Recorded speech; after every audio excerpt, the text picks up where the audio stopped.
So tell me, what is it?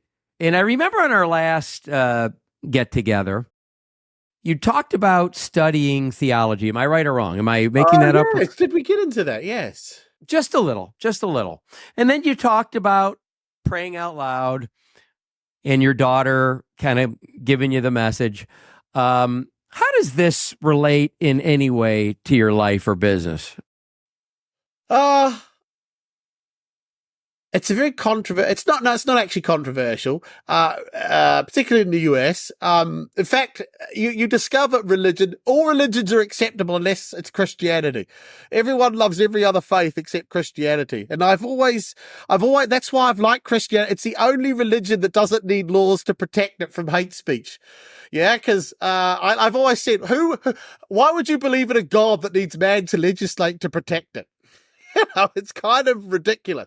So, kind of hard to be a Jew at Columbia University, but that's another conversation. Well, that's because the university students. These are the people. These people make me laugh. These people are constantly shouting bigot, Nazi, and fascist at everything in the West. They finally meet some real bigots, Nazis, and fascists. They're on their side. It's like you couldn't make it up. No, you can't. You can't. But you studied theology. Yeah. And you're talking about your own prayer, so you have your relationship with God. How does that relate to your business or life, if applicable? Is it an interest or is it intertwined? It's not too intertwined because it doesn't really come up when I'm out and about teaching. It's not one of those. No, I don't things. care about it coming out. I'm talking about inside. Inside. Well, I think it makes life easier because, as I say, I've read the book. I know how it ends. So the attachment, I'm not scared about the world. The world doesn't scare me. The world's a horrible place. I get that.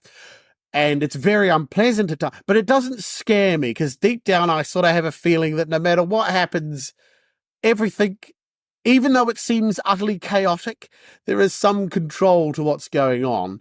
And I've just got to get through my life. I've got to raise my family, my daughter.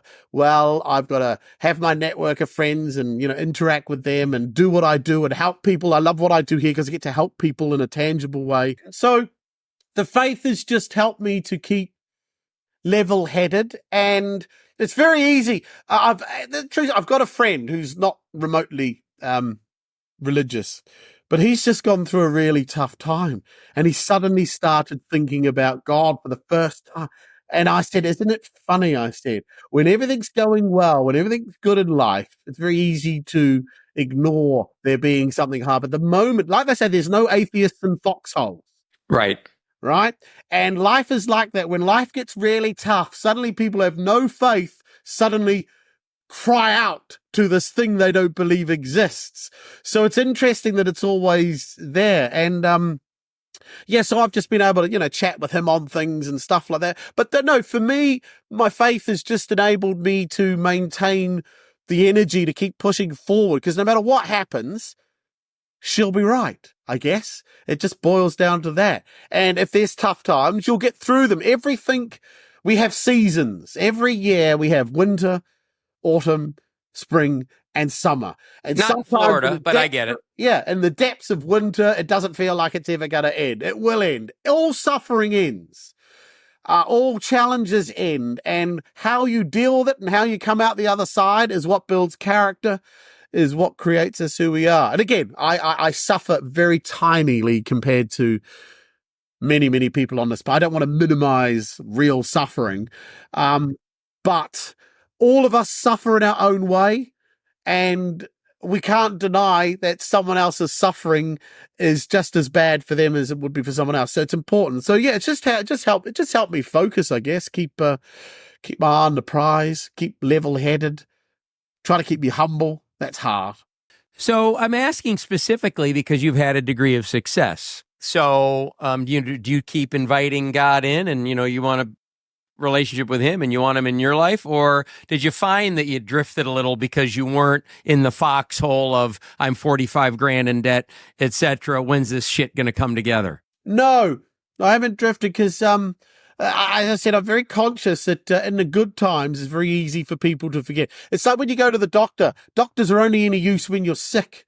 and then you don't have any thought for them.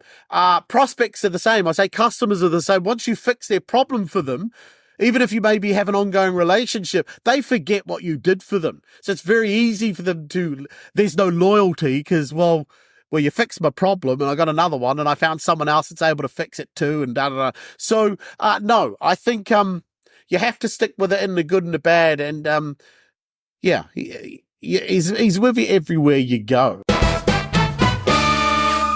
This has been Jeff Stearns, Connected Through Cars.